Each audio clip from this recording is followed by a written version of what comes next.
Ben, logo desa breve pausa, abordamos a terceira conferencia e última da xeira dominical desta 13ª edición do Encontro Arqueolóxico. Desde o punto de vista personal, porque coñezo dende hai bastantes anos, quizá máis dos que debera, é un placer contar coa presencia de Carlos Fernández, profesor da Universidade de León, que me atrevería a decir casi o arqueozoólogo do noroeste, porque é protagonista dunha gran parte deste tipo de estudos e, ademais, dos primeiros, non dos primeiros estudos que se fixeron, pero sí dos primeiros que se publicaron sistemáticamente. Porque hai que lembrar, desde o punto de vista, ainda que sexa puramente académico, que aquelo que se investiga, pero que non se dá a coñecer, é dicir, que non se retorna á sociedade, é como se non se fixera. Nese sentido, quizáis, por iso é justificado casi decir que o primeiro arqueozoólogo do noroeste é casi o arqueozoólogo, durante moitos anos casi o arqueozoólogo. E ben, é un gusto poder agora escoitar as súas reflexións sobre unha xa longa xeira investigadora no campo da zooloxía nos xacementos arqueolóxicos do noroeste da Península Ibérica. Ese máis, cedo a palabra a Carlos. Muy bien, bueno, buenos días. Muchas gracias, Ramón. La verdad es que da gusto cuando te presenta un amigo, porque parece que está hablando de otro en vez de quien tiene al lado. También es cierto que llevo, que no nos oiga nadie, 30 años ya en esto. Ya es mucho tiempo. Aunque en el título figuro yo, lo que sí quería decir es que hay más gente detrás. Lo que voy a presentar no puede ser solo mío. Siempre hay grupos trabajando y en los resultados que voy a presentar hoy aquí, pues bueno, Eduardo González Gómez de Agüero, Víctor Vejega, Nati Fuertes y gente de otros sitios con los que hemos estado colaborando en estos últimos años, Universidad Autónoma de Madrid, Universidad de Barcelona, etcétera, etcétera. Si me voy acordando, cuando vayan saliendo cosas, pues iré nombrando alguno de ellos.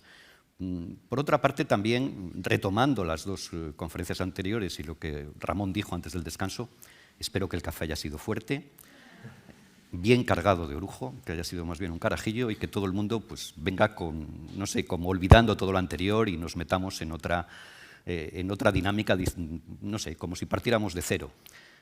Vamos a quedarnos muy cerca. Yo voy a hablar de Galicia, más casi estrictamente de Galicia, no me voy a salir nada. Y estos días, cuando estaba preparando la presentación y pensaba en el título que le había dado a Víctor cuando me animó a participar en estas jornadas, que de verdad que lo agradezco muchísimo, el poder estar aquí hoy, cuando me di cuenta del título que había puesto, dije, en vaya jardín me he metido. O sea, esto nos daría para, no sé si para todas las jornadas, toda la semana o 2 semanas. Hay mucho para contar.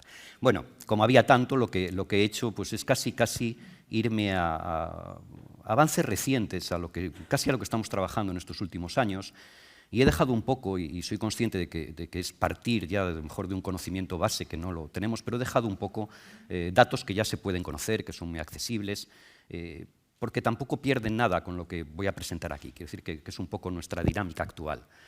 Como decía, gracias a esa gente que ha colaborado en el trabajo y también, sobre todo, muchas gracias a los arqueólogos que son muchas veces los que excavan, los que nos ceden los materiales, los que nos llaman, a los que nosotros también insistimos para que hagan muestreos adecuados. Somos muy pesados y la verdad es que la gente siempre nos recibe de la mejor manera posible. Gracias sobre todo también al público que está hoy aquí, aunque tampoco se ve mucho. Lo digo porque si no estuviera ahí yo tampoco estaría aquí, o sea que esto es así de real. Bueno, voy a empezar entonces con esta presentación y voy a organizarla como en 3 bloques. Por un lado voy a explicar quién soy, explicando lo que es la zooarqueología, a qué me dedico, porque puede sonar algo raro, qué es lo que hacemos, con qué trabajamos. Supongo que alguna de la gente que me haya oído últimamente verá que hay algo que le va a sonar. Esto no cambia de un día para otro, es un poco repetido, pero voy a ser muy rápido en esta parte. Luego veré un poco el contexto de la investigación en Galicia y luego ya entraré en nuestros conocimientos actuales sobre estos temas. Bueno, ¿qué es la zooarqueología? No lo recuerdo muy bien, creo que hace un par de años, llegó allí a León, me llamaron por teléfono, alguien de la universidad, dijo, oye, hay aquí una gente que quiere verte, tienes tiempo, es que vienen con un hueso, ya me dijo algo por teléfono que yo no sabía de qué me estaba hablando, y bueno, si tienes un rato, y yo la verdad es que siempre trato, soy sincero, siempre trato de atender a todo el mundo, si estoy en clase no puedo, pero si no, pues lo hago. Y me aparecieron con este hueso, que yo lo cogí, aquellas 4 personas, y les dije, bueno, esto para mí es un cráneo de un vacuno, de un ternero joven, el occipital estaba sin fusionar, estaría por esta zona, esto sería la zona del occipital, aquí no se ve muy bien, luego veremos otras vistas que nos darán más pistas. Está, bueno, expuesto, seguramente son restos muy recientes, de las matanzas de los terneros que podemos hacer ahora en los pueblos, que ha quedado en el monte. Entonces, al estar expuesto, pues todos los procesos de carácter tafonómico, que nosotros denominamos así, pues van craquelando las superficies óseas, las van agrietando y llegan a desmoronarse. Pero bueno, es una parte interna de un cráneo de ternero. Fallé porque hoy a lo mejor no estaba yo aquí y podía estar en el Congreso de Ufología de Barcelona, donde ha acabado este cráneo hace no mucho tiempo, creo que la semana pasada, por eso lo vuelvo a traer. Ha acabado porque realmente no es de ternero, es un cráneo de extraterrestre. Como todos podemos ver, aquí tendría la cara, el extraterrestre, y esto que yo es lo que considero que es el cóndilo occipital, que iría pegado aquí atrás, pues no, es cualquier otra cosa, que no sé de qué parte puede ser. Ya digo que fue una pena por mi parte, porque ahora estaría en la televisión, sería famoso. Aquí no me conoce prácticamente nadie, y allí pues sería alguien en esta vida. Claro, el problema del cráneo de la zona de Leones, de la zona de la Margatería, es que tiene otro en Bulgaria muy parecido. Rodope, que ya en el año 2000 aproximadamente o antes empezó a salir en la prensa, y evidentemente es otro cráneo, como se ve, de un extraterrestre. Esto nos permite conocer a los extraterrestres. Bueno, esto no es la zooarqueología. Esto es lo que no podemos entender como zooarqueología, sino que, bueno, esto es cualquier otra cosa. La verdad es que el cráneo de león también le mandaron una foto al Museo de Historia Natural de Londres. Y lo han contado en la prensa, además, y estoy contento porque de allí le contestaron diciendo que seguramente era de un ternero joven, lo cual quiere decir que aún entiendo algo de huesos. Después de pasado un tiempo, digo, bueno, pues me siento feliz por eso. Por lo demás, no me puedo sentir feliz. Sí. No se me ha grabado, qué bien. Esta parte es mejor que no salga en ningún sitio. Bueno, lo vamos a pasar y entonces vuelvo al inicio, que es la zooarqueología. Y es muy fácil, la zooarqueología es estudio de restos animales que vienen de yacimientos arqueológicos. ¿Qué quiere decir? Que aquí tenemos hallazgos paleontológicos en Galicia, estrictamente, no vinculados a yacimientos arqueológicos, pero yo hoy no voy a hablar de ellos, porque sería extendernos todavía más. ¿Y qué podemos conocer a partir de estos restos animales? Bueno, reconstruimos sobre todo subsistencia, nos vamos acercando a la hora de comer, entonces es bueno hablar ya de comida para que el estómago vaya generando sus jugos, los vaya moviendo, pero también el comportamiento humano. No todos los animales los comemos. No creo que todos los que tengáis perro estéis esperando a que crezca un poco para hacer una empanada o algo parecido. Entonces, bueno, no solo nuestro trato con los animales es alimenticio, hay otros comportamientos. Y por otro lado, pues a veces nos permiten conocer cómo se ha formado un yacimiento, cómo era el medio ambiente, etcétera, etcétera. Esto es un poco nuestra función.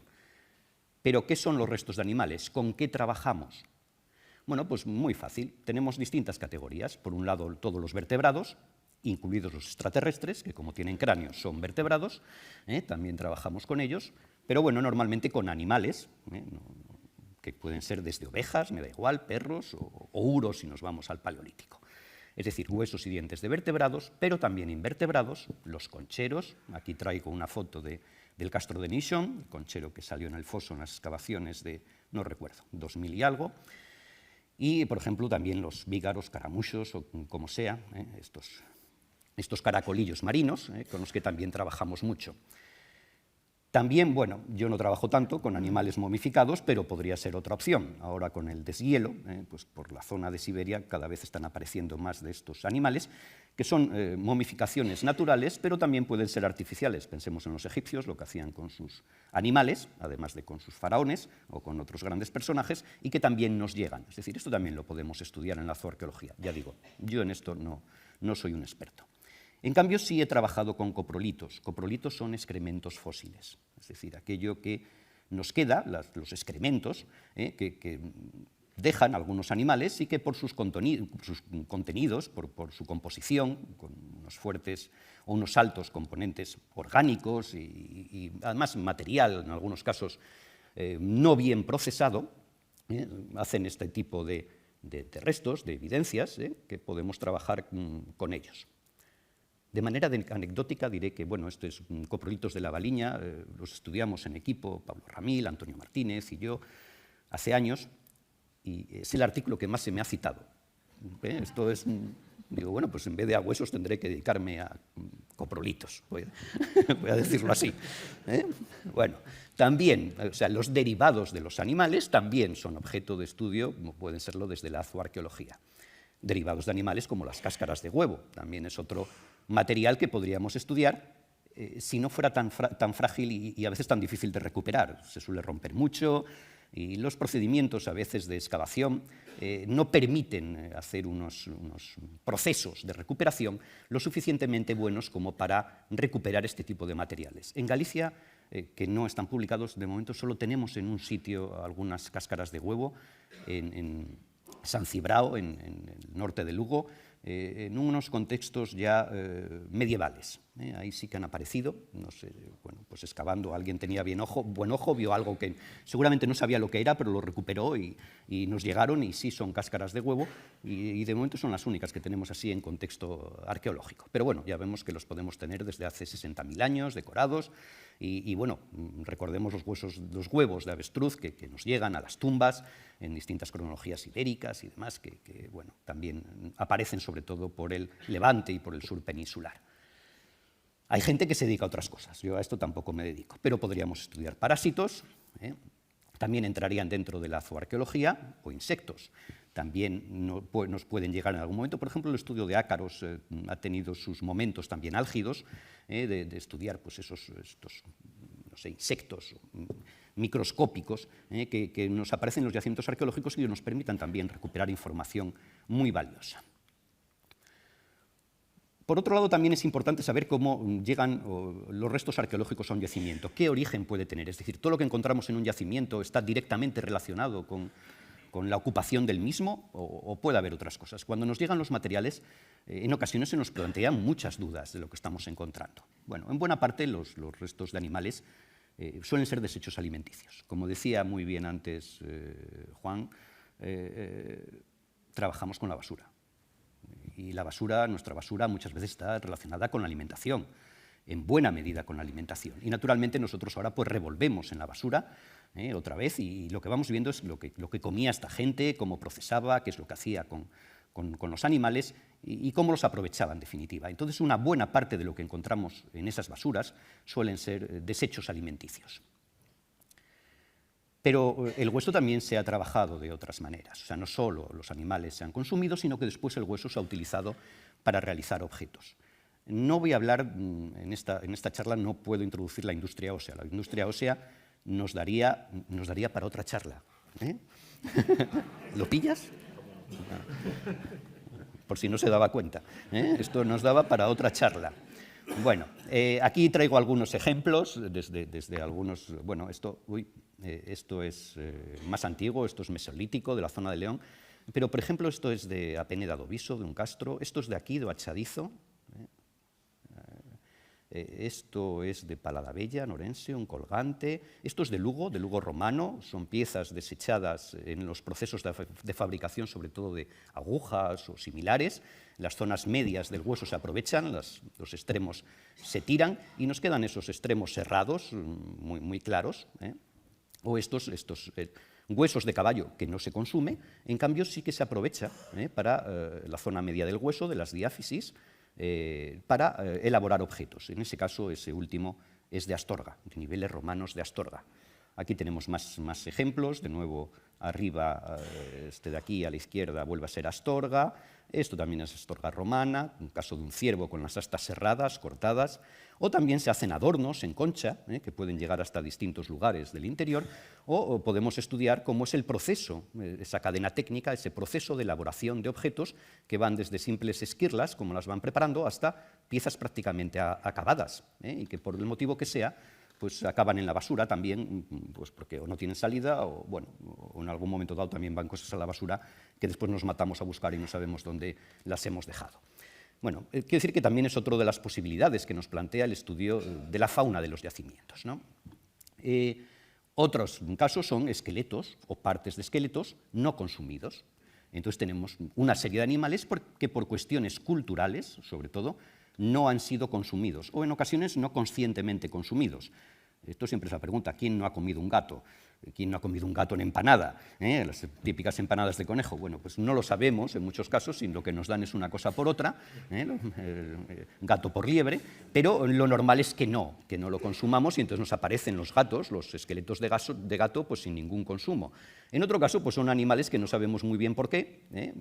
Podemos ir desde el ámbito estrictamente ritual hasta el animal que se ha puesto enfermo, se ha muerto, y lo que hacemos es enterrarlo y no se consume. Otro animal que tampoco tenemos la costumbre de consumir, aunque en distintos momentos sí que, estoy pensando, por ejemplo, durante la Edad del Bronce, en zonas levantinas y demás, sí hay evidencias de consumo, o aparentemente de consumo, por ejemplo, son los perros. Pues tampoco suelen aparecer. Pero también los encontramos y, lógicamente, también los analizamos, los estudiamos. La relación, en este caso, de la fauna, de los animales con el ser humano, no es la alimenticia. Puede ser cualquier otra, pero aquí ya no podemos hablar de una alimentación propiamente dicha. Pero en un yacimiento también aparecen otras cosas. Intrusivos, intrusiones, animales que se meten en el yacimiento durante la fase de ocupación del mismo. Por ejemplo, en yacimientos, sobre todo en cuevas, es muy típico la aparición de mucha microfauna, pero también en otros sitios, hasta en castillos y demás encontramos, relacionada con las segagrópilas, con las bolas que regurgitan las aves en sus procesos alimenticios. Se comen los ratoncillos, hacen una bola, la generan, la expulsan, y después nos lo echan al yacimiento y nos aparecen los bichitos por allí, que evidentemente no significa que aquella gente estuviera cazando ratoncitos para comer, ni mucho menos. No tiene nada que ver. Llegan de otra manera al yacimiento. Igual que nos podemos encontrar, yo qué sé, desde reptiles, o bueno, pues se nos puede colar una lagartija en casa, se muere detrás de algún sitio, luego aparece el esqueleto y naturalmente no tiene nada que ver con el ser humano. O quien no ha comido, ya no las lapas, pero sí los mejillones, con los balanos, las bellotas de mar, estos crustáceos cirrípedos, pequeñitos, que también son animales, y que naturalmente cuando nosotros estudiamos un conchero está lleno de ellos. Son intrusivos, no queremos que estén, si no estuvieran no pasaría nada, pero nos llegan, y como nos llegan pegados a la concha, ya digo, del mejillón, o si consumiéramos ahora lapas, hay distintas zonas que todavía se siguen consumiendo, y en la antigüedad mucho, si siguiéramos consumiendo, pues es muy típico que aparezcan esos intrusivos, ¿no?, en un momento dado. Ratas o otros animales que no son objeto de consumo, pero que llegan al yacimiento en ese momento. Intrusiones por remociones, es decir, hacemos agujeros, cavamos zanjas. Los antiguos también lo hacían, esta es una costumbre que no se ha perdido, lo de hacer agujeros, lo de mover la tierra, y entonces sacamos restos de cronologías anteriores y los vamos mezclando en ocasiones. Yo siempre pregunto lo mismo, no voy a hacer levantar la mano, no voy a hacer trabajar tanto como antes nuestro predecesor, pero ¿quién no tiene fósiles en casa? Pues estamos haciendo intrusiones de elementos anteriores en una cronología actual, pero es que nuestros yacimientos en alguno paleolítico hasta hay también colecciones de fósiles más antiguas, por lo menos no parece que hayan llegado a alguno de esos sitios de manera natural. Es decir, que todo esto lo tenemos que evaluar. Pueden ser porque los humanos lo hayan movido, pero también por otros agentes.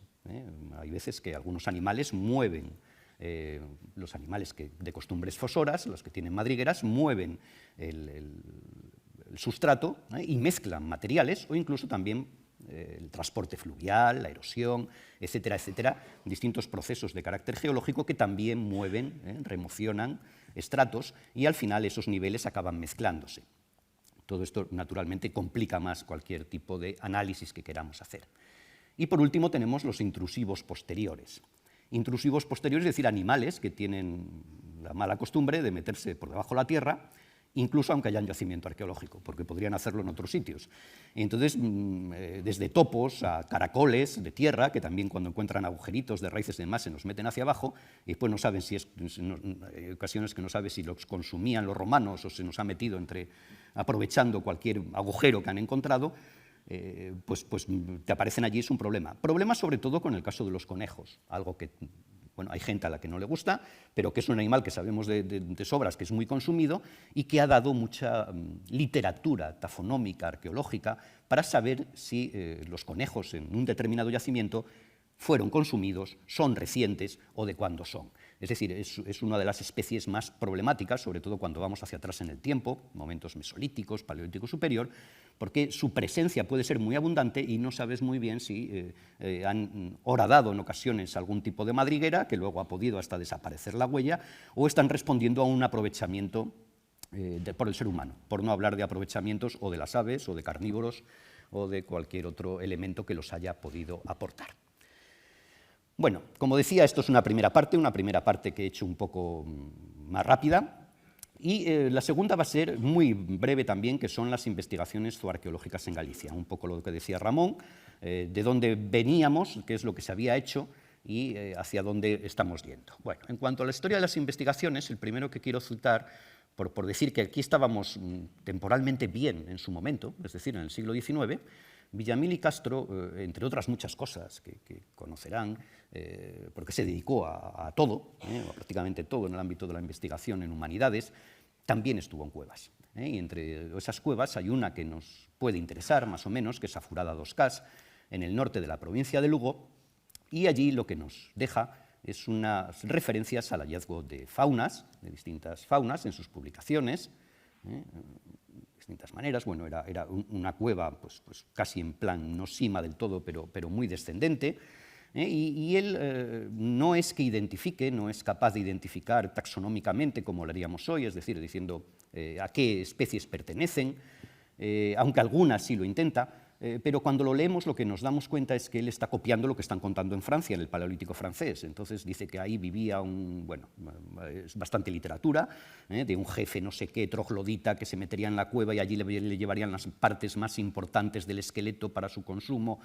El problema es que cuando vemos lo que él dice que ha encontrado y las partes más importantes del esqueleto para el consumo no tienen nada que ver. Entonces, bueno, ahí chirría algo, ¿no? El segundo problema es que cuando vamos a analizar las colecciones Villamil y Castro, que están en el Museo de Lugo, y lo que él dejó, bueno, pues los animales no son antiguos, son domésticos. No hay la industria lítica que él plantea que había, pues no es tal industria lítica, y los punzones pues tampoco son nada. No sé si ya lo han cambiado, los punzones de Afurada dos Cas en el Museo de Lugo, con esta foto horrible que traigo, bueno, pues estaban puestos como los de Avaliña, otra cueva en Lugo, pero no, son los que él dibuja, son los que él pone en su obra y vienen de allí. Realmente yo lo que pienso, excepto quizás alguna pieza más antigua, que no tiene por qué serlo, porque bueno, los procesos sobre todo de generación de pátinas por coladas estalagmíticas pueden ser muy rápidos, como podría pasar en estos casos, pero la mayoría de lo demás que tenemos yo creo que son animales que se morían y que echaban en la cueva como ha sido una práctica habitual hasta antes de ayer prácticamente. Donde hay cuevas naturales es un lugar que ha servido de depósito para animales enfermos o similares.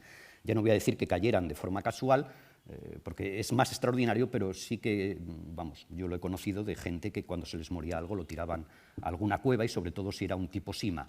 Entonces seguramente son depósitos muy actuales, no tienen nada que ver con yacimientos antiguos, pero no debemos de dejar de reconocer el esfuerzo de Villamil por tratar de documentar y de explicar lo que él estaba encontrando, ¿no?, en esa cueva en Afurada dos Cas desde un punto de vista prehistórico. Después de Villamil, y tampoco voy a ser muy exhaustivo en toda la gente, bueno, en los años 20, sobre todo por Eugenio Jalay, cuando empieza a trabajar en los concheros mesolíticos, sobre todo con la industria camposanquiense de la zona de La Guardia, habla de distintos concheros en aquella zona y los asocia a ese posible mesolítico que él vincula, ¿no?, a lo que también denominan camposanquiense, él y otros autores. Bueno, la verdad es que yo no he tenido oportunidad de revisar todos esos concheros, algunos seguramente ya han desaparecido, pero las especies que él cita como integradas en esos depósitos y la posibilidad de analizar uno de ellos en la carretera de Sá a Camposancos, ya excavado en los años 90, en una intervención de estas de urgencia, y que pudimos tomar 2 muestras en su momento, bueno, lo que invita es a pensar que se trata de concheros muy recientes, y cuando digo muy recientes pueden ser de época romana, muy recientes en relación con el Mesolítico, por supuesto, pueden ser de época romana o similar, es decir, no vamos tan atrás en el tiempo, por las especies, por lo que aparece, por todo, seguramente es mucho más reciente. Bueno, a partir de los años 70 sí que me gustaría citar a Vázquez Varela, el profesor Vázquez Varela, que en su momento reinicia los estudios de todas las faunas vinculadas a castros. Claro, si lo analizamos desde la perspectiva actual, que es muy fácil, diríamos, las muestras no son significativas, no conocemos estratigrafías, no conocemos contextos en muchos casos, pero bueno, él por lo menos da ese paso, que es muy de agradecer, de ir a tomar muestras a los castros y de decir, bueno, y aquí sale información, y esto sería muy interesante trabajarlo más. Es decir, abre caminos, como creo que abrió muchos, o dejó abiertos, o dijo aquí hay campo, y por lo menos ahí, a partir de los años 70, él plantea esta necesidad de estudiar la fauna que aparecía en los castros. Ya digo, la información que él nos da, vista desde hoy, pues es muy escasa, es muy puntual, yo creo que no sería capaz de responder a un análisis muy crítico, entonces, bueno, pero hay que ponerlo en su época, ¿no? y lo que él se plantea. A partir de ese momento, a partir sobre todo de los años 80, hay distintos intentos, o hay gente que se pone a trabajar con faunas de yacimientos arqueológicos. Rafa Penedo, en su momento, empezó a trabajar, además con el profesor Vázquez Varela, con macromamíferos de castros, hizo una tesina, algunos artículos, es decir, inició esa línea un poco en mayor profundidad del que había sido su maestro, su director. Después, en vinculación con José Miguel Rey, que era catedrático de Biología de la Universidad de Santiago también, trabajando con temas de microfauna y de ictiofauna. Primero empezó Marina Camino con la ictiofauna, Paz Peña con microfauna, en ningún caso hay algún artículo, pero nada más que eso. Pero sí Carmen Ferré hizo una tesis de ictiofauna en el año 2004, vinculada, ya digo, al profesor Rey Salgado. En malacofauna, con el profesor Vázquez Varela, estaba Carlos Rodríguez López, con el que yo trabajé durante bastante tiempo, al que le sigo animando a que saque los resultados que él tenía, porque prospectó y sondeó muchos concheros. Ahí estuvo, bueno, con su tesis de malacofauna, que tampoco, por desgracia, nunca vio la luz. Y ya desde León, cuando yo ya me fui a León, empecé de nuevo a trabajar y abrí, además, ya no me dediqué solo a macrofauna, lo que intenté fue analizar todas las faunas que podían salir en estos yacimientos castreños, al abandonar también Carlos Rodríguez su trabajo, y Carmen Ferré también lo había dejado. Entonces, bueno, pues Eduardo González Gómez de Agüero publicó su tesis de ictiofauna en el 2013, Víctor Vejega, más recientemente, una de malacofauna en el 2015, y creo que para mí es una alegría enorme.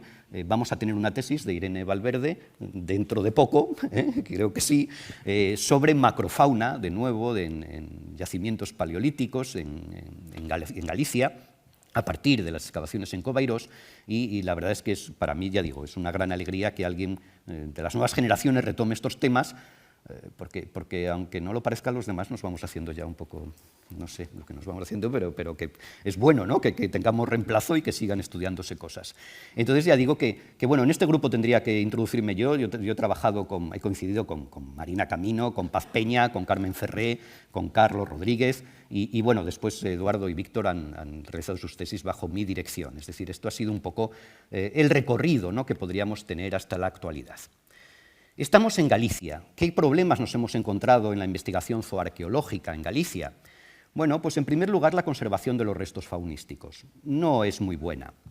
No es muy buena la conservación de los restos faunísticos y normalmente van a estar beneficiadas las zonas costeras, vinculados a esos concheros, a la presencia de arena, es decir, medios más bien áridos, entre comillas, donde los microorganismos no actúan de forma tan favorable y donde la fauna se puede conservar mejor. Y si no, en las sierras orientales de Galicia, donde tenemos algunos depósitos en caliza, depósitos kársticos en cuevas, que también conservan, fosilizan los restos faunísticos. El centro de Galicia es como, a nivel zooarqueológico, es como un erial prácticamente. Cuando digo que es como un erial es que podríamos hacer una media, y cuando hablo de media desde un punto de vista estadístico es que seguramente en ningún sitio se cumple, pero podemos situarlo por ahí. En 2000 años no nos queda nada, 2000 años son los romanos. Hay yacimientos medievales que los restos de hace 500 años están totalmente destrozados, es decir, los suelos, la acidez de los suelos, el drenaje de los suelos, nuestro granito, en definitiva, no es un buen conservante para esta materia orgánica ósea y la fauna se pierde muy rápidamente. Ya digo que he dicho 2000 años y seguramente no se cumple en ningún sitio, en algunos aguantan más, en otros se destruyen antes, pero bueno, podemos hacernos una idea de que los registros que vamos a tener sobre todo se van a circunscribir a esas zonas costeras y a las sierras orientales de Galicia en cueva. Fuera de cueva tenemos el mismo problema, los suelos tienen un gran drenaje y tampoco se conserva muy bien la fauna. En segundo lugar, y esto es normal, esto no es que esté criticando nada, son realidades, áreas prioritarias de excavación. Nosotros trabajamos con basuras. Claro, lo de vivir entre basuras, esto no podemos pensar que la gente anterior también lo hacía. Es decir, los basureros suelen situarse fuera de los yacimientos. Si nosotros excavamos al interior podemos ver pues eso, el basurero que queda en el callejón entre dos casas. Eso hasta hoy se sigue manteniendo, ¿no? Seguimos buscando estos espacios donde se acumulan basuras, pero no son los lugares donde nosotros echamos nuestros desechos alimenticios.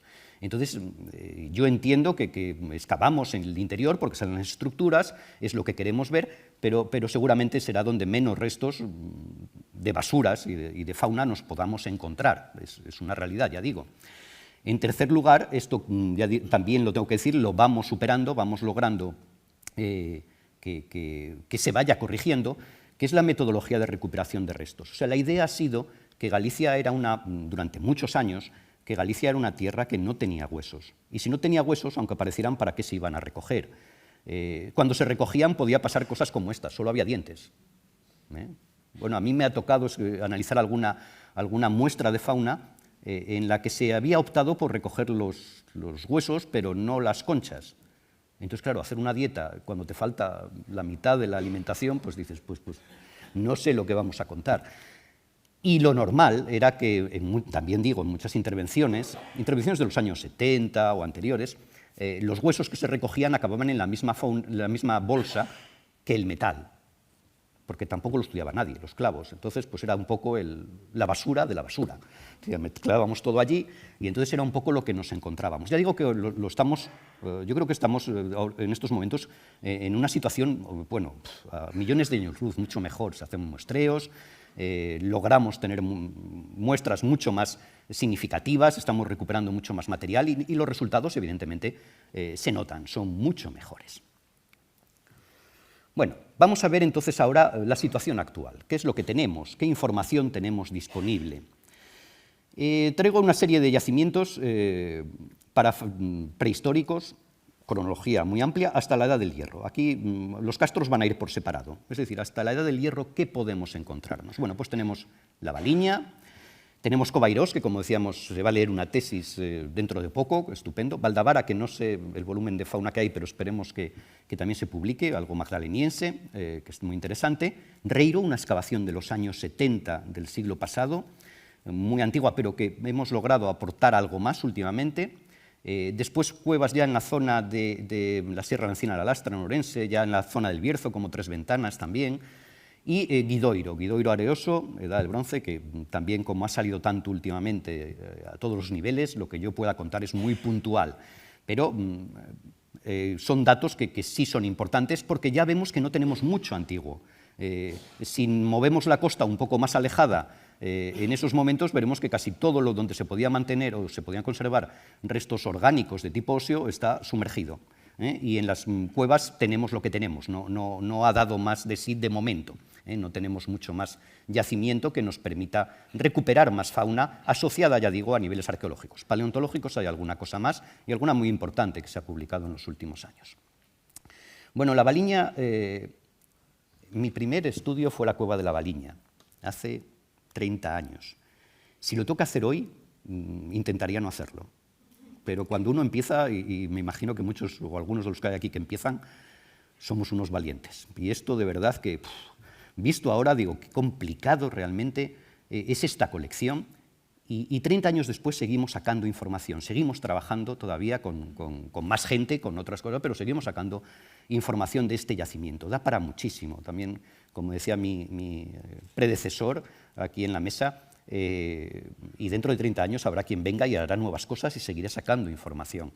Bueno, la Baliña, una cueva de estas dinamitada en su momento, en los años 60 del siglo pasado, afloran los materiales cuando se vuela, recoge el Museo de Lugo parte, se excava a finales de los años 80, principios de los 90, y hay 3 campañas de excavación. Bueno, problemática en cuanto si es musteriense, es paleolítico superior inicial. Bueno, estamos en torno al 30.000 antes del presente, por dar una cronología, hace muchos años, y en esas fases de inicios del Paleolítico Superior Inicial, me da igual, finales del Musteriense. Azagallas que alguna a principios del Paleolítico Superior Inicial difícilmente entra, parece más avanzada, pero estas aparecieron durante la voladura de la cueva, ni tan siquiera son de la excavación. Esto suele pasar, lo importante sale en otros momentos. Cuando excavamos no sabemos dónde se han ido los materiales. Pero bueno, lo he puesto todo sabiendo que no se va a ver. No es igual. Esto es el análisis de la Baliña, de los niveles principales, con una variedad de especies que para aquel momento era pues impresionante, desde rinoceronte, équidos, grandes bóvidos, ciervo. Es decir, no había nada y salió todo esto. Osos, lobo, zorro, eso es una mezcla de un montón de especies enormes, hasta castores, istris, que son estos puercoespines, los puercoespines que vemos en los documentales de la tarde, entre siesta y siesta, que tienen las púas muy largas, pues también hay aquí esos istris, esos puercoespines, no los insectívoros, estos son roedores. Digo no los insectívoros, los erizos estos que conocemos sobre todo ahora la gente joven porque los ven atropellados en la carretera, pero no de otras cosas. Bueno, esos no.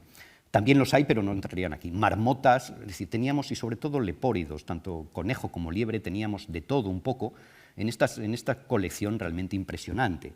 Impresionante que después, una vez analizada, lo que nos dio sobre todo era una aportación de carnívoros muy sustancial. Las hienas, desde jóvenes a adultas, vivían en la misma cueva en algún momento, nos dejaban sus marcas, sus roeduras, porque las hienas roen huesos no solo para comer, sino que después siguen royendo huesos hasta dejárnoslos totalmente roídos, con animales también jóvenes, infantiles, es decir, fue una madriguera. Y nos dejaron también, lógicamente, si estaban allí, nos dejaron sus coprolitos, sus excrementos, estaban vivas.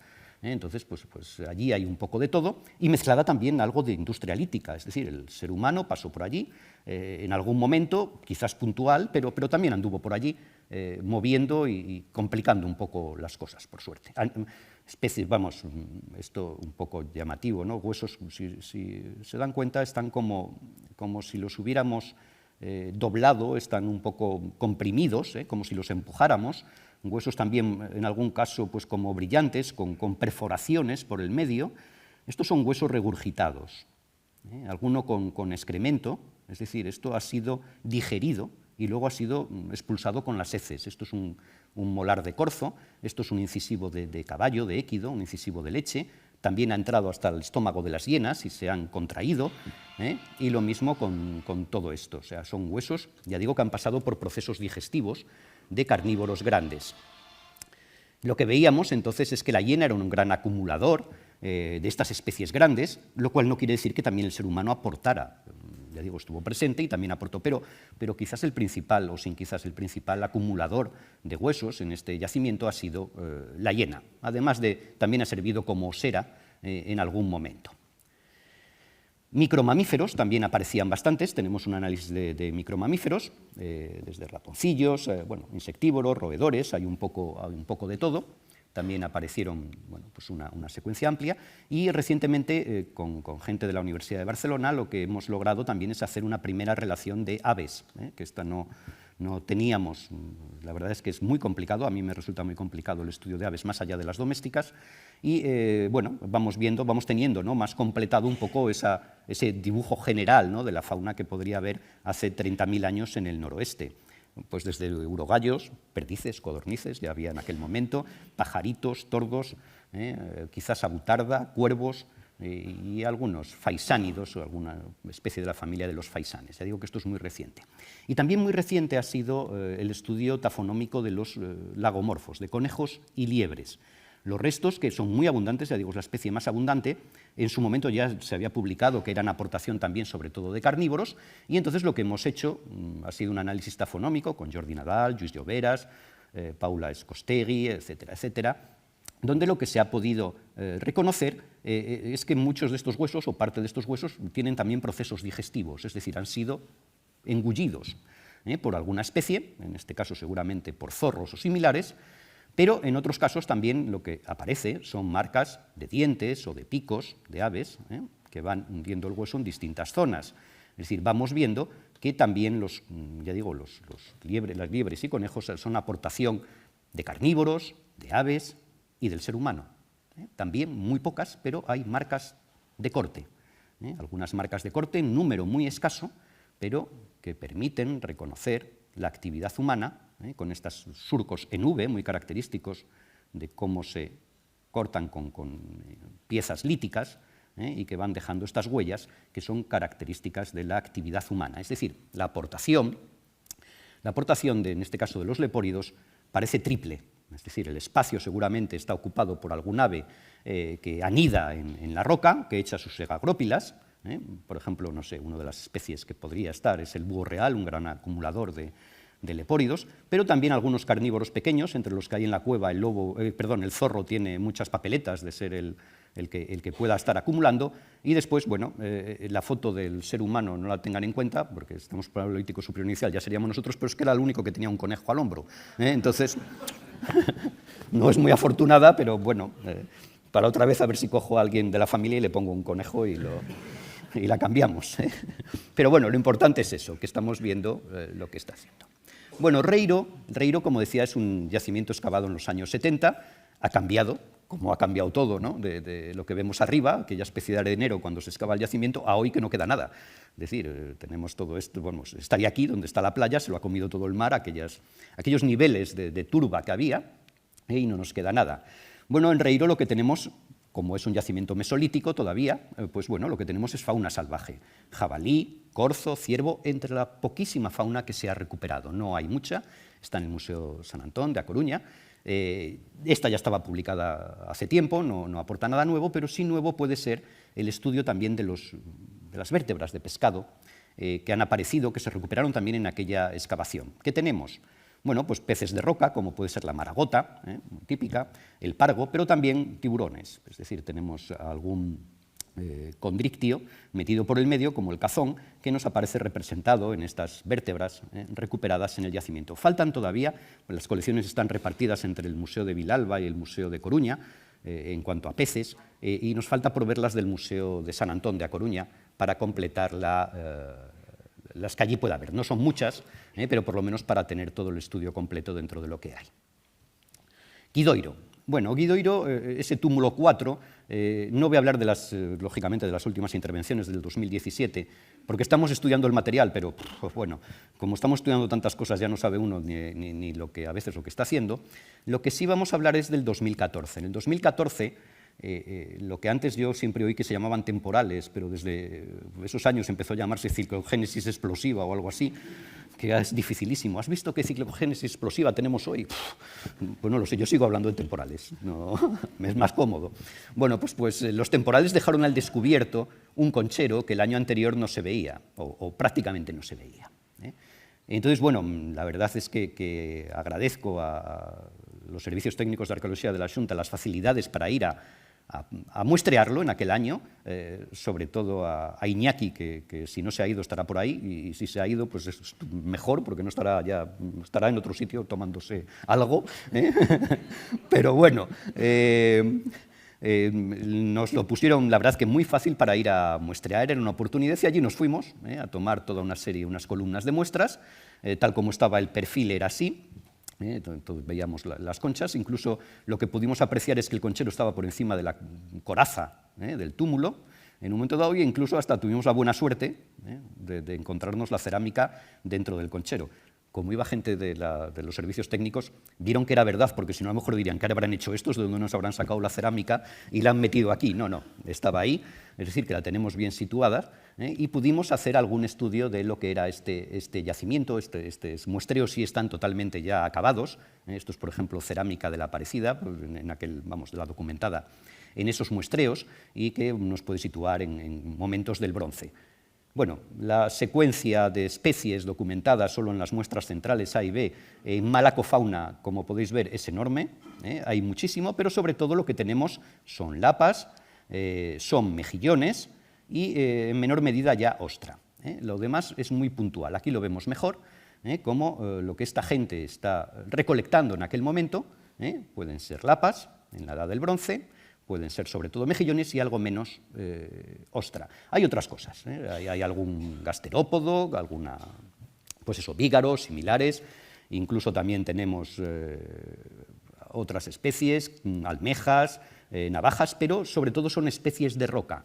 Lo que llama la atención que Guidoiro Areoso, que hoy en día es un lugar donde sobre todo se va a marisquear almeja, lo que tenemos es que los sustratos son preferentemente duros.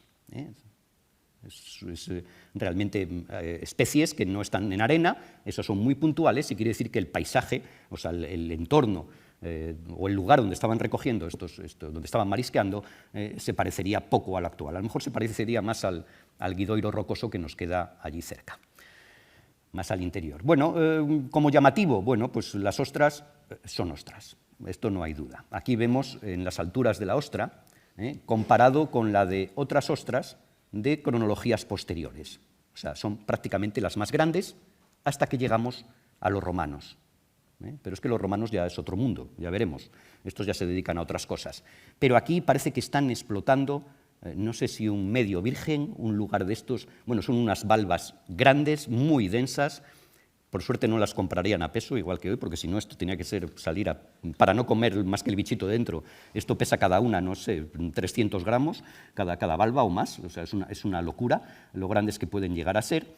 Y en ocasiones también lo que vemos es que están casi en vertical. Es decir, debe haber tal acumulación de ostras que la zona donde están apoyándose casi no llegan a estar tumbadas del todo, es decir, la cara inferior, la que estaría pegada a la roca, casi está en lateral. Parece que hay tal acumulación de ellas que están unas encima de otras. Es realmente impresionante el tamaño, ¿no?, y el volumen. Pero no solo en eso.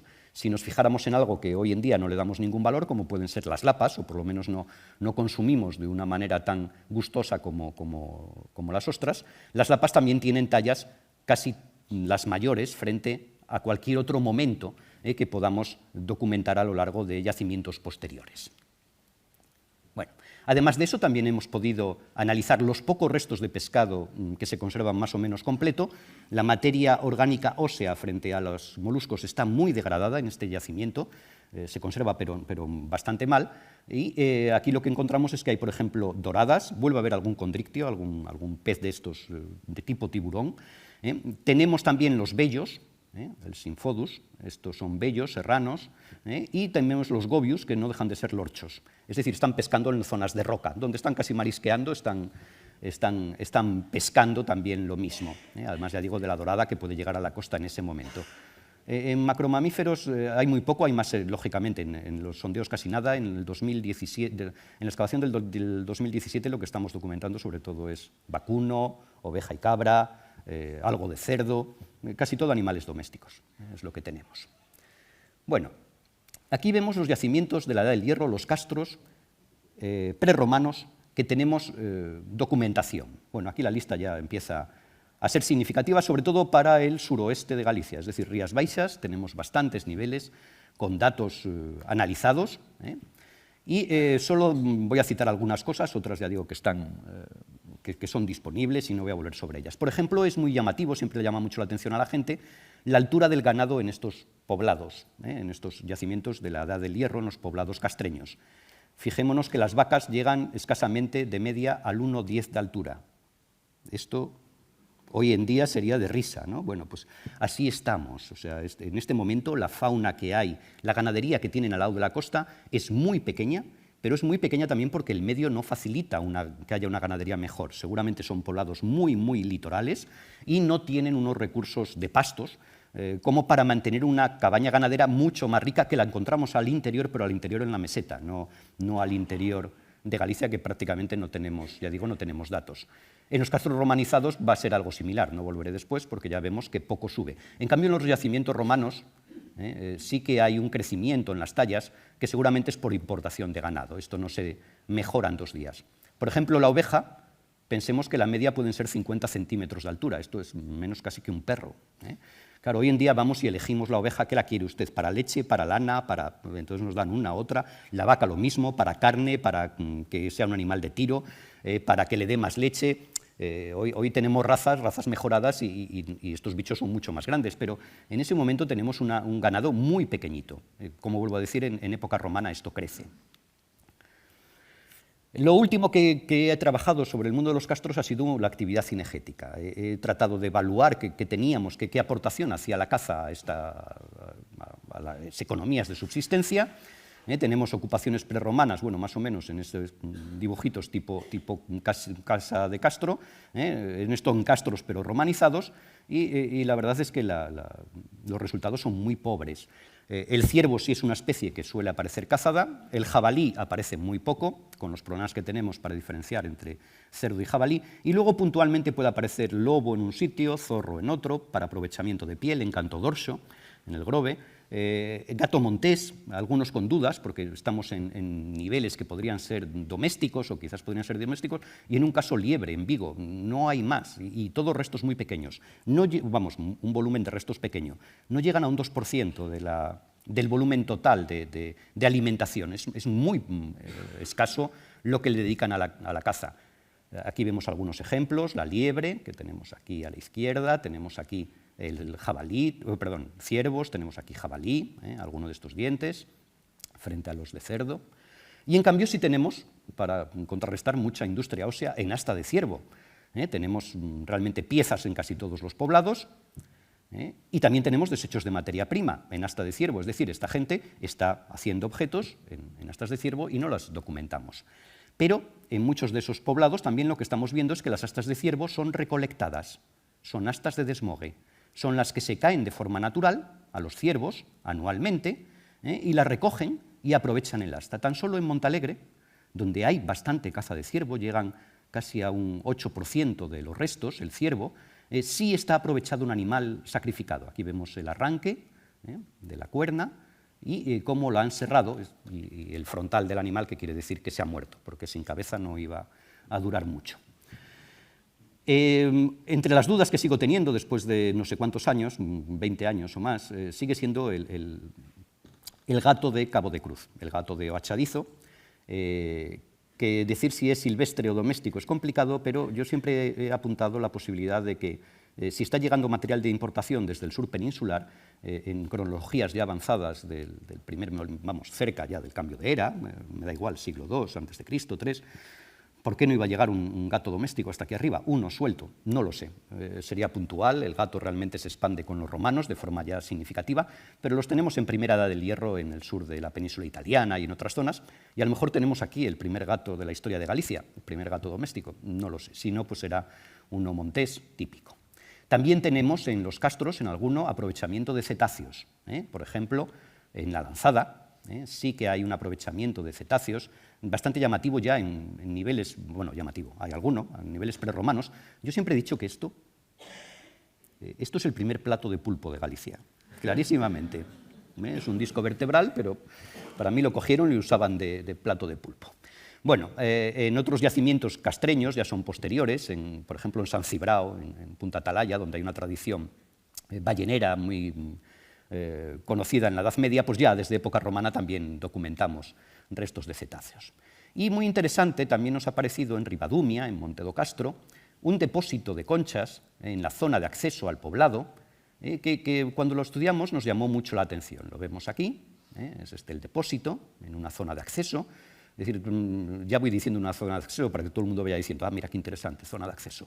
Lo vamos situando en su contexto, dominado sobre todo por berberecho, predominio. Después también la almeja es bastante significativa, casi todos son bivalvos, solo hay algún gasterópodo puntual, pero sobre todo dominado por el berberecho. Bueno, tenemos de Monte do Castro a la costa 6 kilómetros, hemos puesto el de 8 por Alobre, que era de donde teníamos ahí en Vila García de Arousa, donde teníamos datos, pero bueno, más o menos, como mínimo son 6 kilómetros hasta lo más inmediato, pero algo más tiene que haber hasta zonas de explotación. Bueno, si vemos los resultados que nos da Monte do Castro, fijémonos en Alobre, aquí abajo, en la altura del berberecho, y fijemos en Monte do Castro. O sea, bastante más grandes los berberechos de Monte do Castro, los de interior marisqueaban mejor que los de la costa. Esto no puede ser. Esto no puede ser. ¿Cómo vamos a decir eso? Y menos aquí, ¿no? Es decir, es llamativo lo que nos está pasando. Fijémonos ahora en la distribución en las gráficas. Los berberechos que son más grandes de Alobre son casi los menores de Monte do Castro. Esto no está pasando en otros yacimientos también de interior. ¿Qué es lo que planteamos? Que seguramente hay un comercio de determinados productos, sobre todo de bivalvos, que están yendo hacia esos yacimientos más interiores, sublitorales, y que realmente no solo tenemos que pensar en un comercio de otros productos, que seguramente, ya digo, los determinados productos alimenticios como el marisco estaría implicado, pero también otras cosas como podrían ser las propias astas de ciervo que estábamos viendo con anterioridad. También pueden ser productos aprovechados. Bueno, los yacimientos romanos de cronología romana son, por suerte, más abundantes, cada vez tenemos más, por toda la costa, incluso también por el interior. ¿Qué es lo que se caracteriza frente a esos castreños? Bueno, pues algunas especies aumentan su frecuencia. Los perros, por ejemplo, las aves de corral, que en los castros son muy escasos, los équidos, es decir, todo esto cada vez tenemos más, pero no solo es que tengamos más, bueno, incluso en los castros nos aparecen también más perros, nos aparecen más gallináceas, aunque no era una cosa que les debía gustar comer mucho a los indígenas porque no tenemos muchas evidencias. No solo es que aparezcan más, sino que, por ejemplo, en determinados yacimientos de tipo urbe del mundo romano, lo que documentamos es que esos perros, ya no es que sean perros, no sé cómo les llaman por aquí, can de palleiro, el perro normal de toda la vida, sino que tenemos de distintas tallas. Hay perritos hasta de 25 centímetros, es decir, tenemos desde lo que hoy llamaríamos chihuahuas o más pequeños hasta perros grandes. O sea, hay una variedad enorme. Y con los, ahora vamos a ponernos científicos, con los análisis genéticos, además, que se han podido hacer de alguno de estos, alguno viene son haplotipos que vienen de próximo, casi de zonas de Oriente, es decir, que los romanos, como es lógico, están moviendo no solo otros productos, sino también sus animales de compañía. Es decir, esto es totalmente novedoso frente a lo que podíamos tener antes. Antes el perro era un animal, sobre todo, funcionalmente útil, para caza o seguramente para guardar el rebaño o para proteger los poblados, las viviendas, lo que fuera, y ahora también tenemos muchos animales de compañía.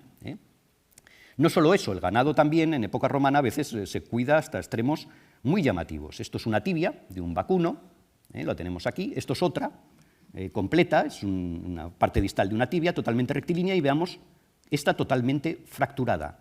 Se ha generado una callosidad ósea, es decir, el animal ha sobrevivido, aunque no podría andar prácticamente, con la tibia rota y totalmente desplazada, se ha mantenido en vida, es decir, tenemos a un veterinario de época romana, además ahí en un contexto como la Domus Domitreo, lo cual da también pie a plantearse de todo, pero que llegan a unos cuidados extremos para el ganado, lo que en momentos anteriores, cuando un animal tenía, incluso en sociedades no tan alejadas, cuando un animal se nos ponía enfermo, se rompía una pata, lo que se hacía era sacrificarlo para aprovechar la carne antes de que adelgazara, antes de que perdiera esa otra posibilidad. Si no tenía prácticamente solución, porque este nunca más volvió a andar correctamente, es decir, para esfuerzos no hubiera valido.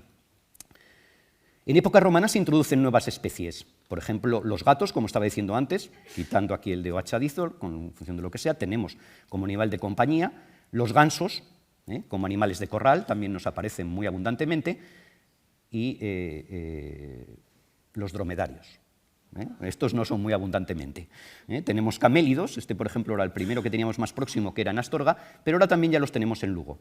Han salido 2 vértebras en Lugo, es decir, aquí hay muchos romanos, los del punto, en estrellita, los medievales, pero cada vez los vamos viendo que van expandiéndose más, llegan hasta el Rin. Yo, la verdad es que a mí me da mucha pena, porque debían pasar un frío, que debían venir del norte de África y decía, pues aquí lo iban a pasar muy mal, por Astorga o por Lugo, no era el mejor sitio, pero como animal de carga cada uno coge en el sitio lo que le sale más barato, y evidentemente en el norte de África eso podría ser lo más barato. En cuanto a los équidos, pues la presencia de burros, de mulos, también se hace habitual en estos momentos, antes no los tenemos documentados. Además cazan mucho, no es que tengan más volumen de caza, pueden andar en torno a un 3%, pero esta gente en las ciudades va desde ciervos, corzos, jabalí, osos, lobos, liebres, conejos y aves de lo más variado, es decir, hacen una actividad cinegética mucho más variada, ¿no?, de lo que veíamos antes. Aquí vemos algún colmillo, ¿no?, de jabalí, que pueden ser hasta 150 kilos, algún ejemplar de este tamaño, que ya tenían que tenerle valor para ponérsele delante, corzos, nutria, ciervo, más ciervo, es decir, que tenemos una variedad enorme. Y naturalmente los recursos marinos, el aprovechamiento del mar, como por ejemplo en Adrobello, las piletas, que ya hemos podido analizar, o ya había analizado Carmen Ferré en su tesis, pero ahora han vuelto a rescavar parte y siguen dando, bueno, pues un predominio sobre todo de sardina, sardina, algo de jurel, de xurela, pero sobre todo sardina, es lo que estamos encontrando en las piletas, tanto en Adrobello como en Marqués de Valladares. Aquí vemos en Marqués de Valladares que nos quedan, se ven prácticamente los esqueletos completos de las sardinas, es una capa de limo de 1,5 centímetros exclusivamente. El color rojizo que tienen estas muestras es porque, esto que tampoco se grabe, yo creo que estaban envenenando a los romanos, porque es cinabrio. Si no hubiera una fábrica de vidrio encima, daría para mucho, pero claro, con el vidrio ya la hemos fastidiado, ya nos han contaminado las muestras y realmente no están envenenando a nadie, sino que lo que encontramos es eso, los restos de que filtraban todos estos componentes que usaban en la industria de vidrio reciente y que han teñido este fondo de las piletas que conservan sobre todo los esqueletos de sardina asociados. En el norte lo que también estamos documentando es la presencia de estramonita en grandes cantidades. Hoy ya hemos tenido una charla excepcional sobre la estramonita mastoma y la fabricación de púrpura. Había una referencia en Coruña, una antigua referencia, pero ahora tenemos ya como en 3 o 4 castros del norte de Lugo la presencia de incluso un conchero que se ha comido prácticamente el mar y que por eso también lo fuimos a muestrear, pues, que es Acabana, la presencia de estramonitas totalmente fragmentadas asociadas a erizo. Es curioso porque aquí son 2 especies exclusivas, pero mezcladas. Yo no sé si en la mezcla que estaban haciendo esta gente, si estaban haciendo púrpura, intentaban meter el erizo a ver cómo les funcionaba. Castro de Fazouro, en excavaciones de los años 80, de finales de los 80, pues es muy similar. También hay muestras de esas estramonitas totalmente machacadas y bueno, las estramonitas que han vuelto a aparecer ya desde hace unas décadas en el norte, las volvemos a tener en aquella zona. Y el comercio de ostra, muy llamativo en época romana, además de otras especies, es lo prioritario para estas poblaciones ricas, para los grandes núcleos urbanos, pero llegan hasta, por ejemplo, Astorga, ya fuera del marco galaico puro, pero seguramente con productos de aquí pues nos llega de todo, desde berberechos, lapas, vieiras, esto que lo deben recoger muerto y que va como adorno, porque el levicardium, estas almejas, cuando las encontramos en la playa ya están así, rodadas, erizo, está llegando hasta Astorga, una cosa rarísima, alguna almeja, zamburiñas, púrpuras, los berberechos machos también, la cantocardia. Y las ostras es muy interesante, tengo que ir acabando ya me doy cuenta, es muy interesante porque si vemos tallas de ostra, bueno, lo que está más cerca de la costa, por ejemplo, bueno, Alobre, Brigantium tienen unas tallas muy grandes, es el segundo que vemos aquí, muy grandes, Lugo está llegando también una ostra muy grande, Astorga, que es un lugar muy rico, es capital también de un conventus. En época altoimperial son de tamaño grande, no tanto como Lugo. En bajo imperial decrecen un poco, pero sobre todo por la parte inferior, parece que introducen ostras más pequeñas en el comercio, pero es curioso como en un lugar más lejano, como León, Legio, campamento legionario, tienen unas tallas similares a Lugo. Es decir, estamos con una clase social que puede permitirse adquirir una ostra grande, pero en la población civil que vive al lado del campamento, ad legionem, al mismo tiempo, le llega ostra más pequeña. Esos ya comen menos. Y si nos movemos un poquito a un poblado indígena romanizado, como es Lancia, fijaros dónde se van. Es decir, lo que no compra nadie, les llega allí a Lancia. Quieren ser romanos. Es decir, también queremos ser romanos, queremos comprar esos productos, pero nuestra capacidad adquisitiva no es tanto pues como el jefe del centurión o quien fuera que se dedicaba a abastecer, ¿no?, a sus tropas y que en el campamento son las más grandes frente al otro que tenemos al lado. Evidentemente, en época romana, como todos sabéis, ya hay una producción, ya hay un proceso, ¿no?, productivo de las ostras que cambia totalmente todo lo que podíamos conocer anterior. No solo para eso vale la malacofauna. Fijaros, esto es muy bonito, es una vieira y la huella en el resto de opus caementicium de una pared que aparece en unas termas de Astorga, es decir, motivos marinos en las termas. Bueno, un peregrino romano con una vieira perforada, o también esto ha aparecido en León, también una pieza rodada que llega como colgante, o incluso estas piezas recortadas naturales que llegan también a esta Astorga, es decir, sirven para muchas cosas. Peces, el problema de los peces es que poco podemos, o poco se recupera, no es mucho, pero algunos llegan hasta allí, o la industria ósea, que hay mucha, acuérdate. Bueno, yacimientos medievales y modernos, este es el último grupo, también tenemos mucho, esto lo estamos trabajando en los últimos años, y sobre todo nos hemos centrado en determinadas especies, trabajando con gente de Madrid, de la Universidad Autónoma. Una de las especies en las que más nos hemos podido centrar es la merluza, y voy a ser sincero, nos hemos centrado en la merluza porque tiene importancia económica actual, y hay veces que hay que buscar los recursos en una línea o en otra, decir, bueno, la merluza actualmente tiene sus problemas, vamos a ver lo que pasaba antes y vamos a tratar de ver una secuencia amplia. Los datos que tenemos históricos de merluza son de los años 50 del siglo XX hasta nosotros. Hacia atrás lo tenemos los arqueólogos. Es decir, tenemos que aportar nosotros qué es lo que había para a ver lo que podemos hacer. Sí puedo decir, por si alguien no lo sabe, que hasta la Edad Media, durante la Edad Media y demás, la merluza se pescaba dentro de la ría. O sea que pensemos lo que estamos haciendo. Y unas merluzas, bueno, de unas tallas enormes. Bueno, Elisa Ferreira y otros medievalistas lo que nos hablan es de la pesca de la merluza, del congrio y de la sardina como especies principales en la Galicia medieval, frente a otros, el bacalao, el arenque, que se darían en otras zonas. Y lo que vamos viendo nosotros en las factorías litorales, como Punta Atalaya, como Taramancos, como Area, como Porto, es que esas especies aparecen bien representadas en algunos casos. Merluza, por ejemplo, en algunos nos aparece muy bien representada. La sardina, en algunos yacimientos, también dependiendo de cómo se haya recuperado, son huesos muy pequeños y si no hay muestreos no hay nada que hacer, pero el congrio es la gran pérdida. No encontramos congrio, no sabemos qué pasa con él. No suponemos que el procesado no supone la pérdida de la espina y se va comercializado hacia las zonas donde llega. Los tenemos ahí. En castillos de interior, que también hemos trabajado, como en La Rocha o en Pambre, vemos que esas especies son significativas, pero el congrio es muy pequeño. Por ejemplo, el volumen de sardina en Pambre, en un yacimiento entre las provincias de Lugo y Coruña, es impresionante. O sea, hay un volumen de sardina allí, que también fue por muestreos, pues realmente muy llamativo. Y en las fortalezas costeras, como Torres de Hércules o Torres de Oeste, la sardina no aparece porque no se recuperaron muestras, entonces es lógico que no haya aparecido. Pero sí que se está consumiendo congrio, ya no es un lugar de procesado, y sí que se está consumiendo merluza. Taramancos, del otro lado aquí de la sierra, hemos podido analizar con concheros depósitos medievales y modernos. Sobre todo, aquí traigo la malacofauna porque es muy importante, es muy interesante. Se decía que el consumo de berberecho era de las clases pobres durante Edad Media y Moderna, pero encontramos aquí que se procesa, además con tallas distintas, el berberecho, y no sería raro que se estuviera exportando. Por ejemplo, hay documentación hacia Portugal. En determinados momentos se está exportando el berberecho ya en la Edad Media hacia Portugal, y estas factorías litorales puede que respondan a este proceso. Aparecen los fueros de Noya, Taramancos, y se habla de todas estas explotaciones que nosotros sí hemos podido documentar. Además aparece en numismática, alguna moneda vinculada a los concheros, que sitúa bastante bien, por lo menos, un término poscuen a la cronología de los mismos. Y el último ya, que es Pambre, donde los huesos llegaron, los mandó Santi Vázquez, encantador como siempre, me dijo a ver si podía echarle un vistazo a los huesos, me los mandó, venían sin lavar. A veces es una suerte porque cuando lo lavamos vimos que había una cantidad de pequeños restos asociados que eran interesantísimos.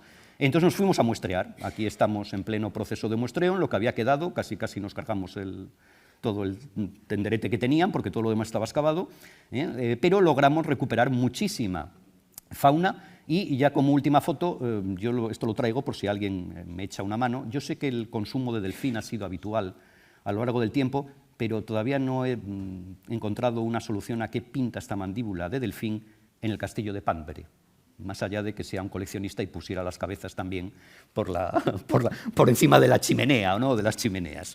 Es una cosa realmente de las que Evidentemente no es el cráneo del extraterrestre, pero este sí que por lo menos nos da para pensar y nos da para darle vueltas a lo que estamos encontrando en este tipo de yacimientos y lo que la gente antes, también la relación que la gente tenía con los distintos animales, con las distintas faunas y con los distintos usos que podía hacer de ella. Y por mi parte, pues nada más, mis disculpas porque me he pasado un poco del tiempo y muchas gracias por la atención y espero que de verdad haya podido aportar algo a la gente que hoy ha venido aquí. Muchas gracias, Carlos.